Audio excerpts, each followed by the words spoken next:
সারা দেশের সঙ্গে মঙ্গলবার ত্রিপুরাতেও বীর বালক দিবস উদযাপন করা হয়। রাজ্যভিত্তিক এই অনুষ্ঠানটি হয় রাজধানী আগরতলার পার্শ্ববর্তী চামারি এলাকায়। উপস্থিত ছিলেন ত্রিপুরা প্রদেশ বিজেপির সভাপতি রাজীব ভট্টাচার্য, প্রাক্তন বিধায়ক এবং বিজেপি নেতা ডক্টর দিলীপ কুমার দাস সহ অন্যান্যরা। এদিন চানমারি স্কুল থেকে ছাত্রদেরকে নিয়ে পার্শ্ববর্তী ও রাজ্যের একমাত্র গুরুদুয়ারা পর্যন্ত র্যালি করে যাওয়া হয়।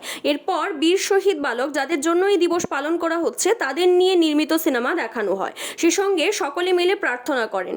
এই দিনটির তাৎপর্য তুলে ধরতে গিয়ে ত্রিপুরা প্রদেশ বিজেপি সভাপতি রাজীব ভট্টাচার্য বলেন, 1704 খ্রিস্টাব্দে যখন মোগল শাসক ধর্মান্তরিককরণের জন্য অত্যাচার চালিয়েছিলেন, তখন নিজেদের ধর্ম রক্ষা করার জন্য একজন 17 বছর এবং একজন 13 বছরের কিশোর জীবন উৎসর্গ করেছিলেন।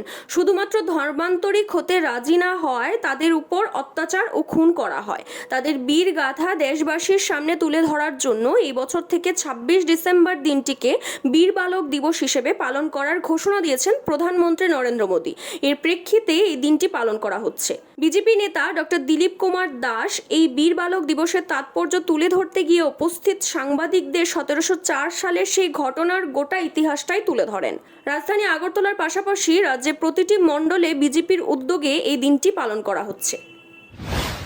দেখুন, এটা 13 বছরের, এটা 15 বছরের বাচ্চাকে নৃশংসভাবে শুধু একটাই যে ধর্মান্তকরণ, ধর্মের পরিবর্তন, শিখ ধর্মের পরিবর্তন করে তারা অন্য ধর্মে পরিবর্তন করে, সেটাকে সামনে রেখে তারা এই ধর্মকে, নিজের ধর্মকে, ধর্মকে ঠিক রাখার জন্য যেভাবে তারা লড়াই করেছিল এবং আজকের দিনে সেই বাচ্চা দুটোকে যেভাবে অজিত সিং আর জর্জর সিং हमारे बीच में और भी बहुत बड़ी বাচ্চাকে হত্যা করা ছিল নৃশংসভাবে।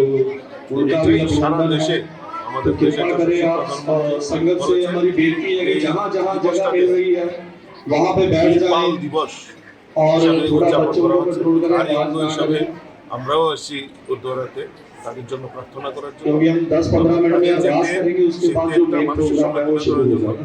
আমরা এখানে উপস্থিত। Siri TV, channel for news and entertainment.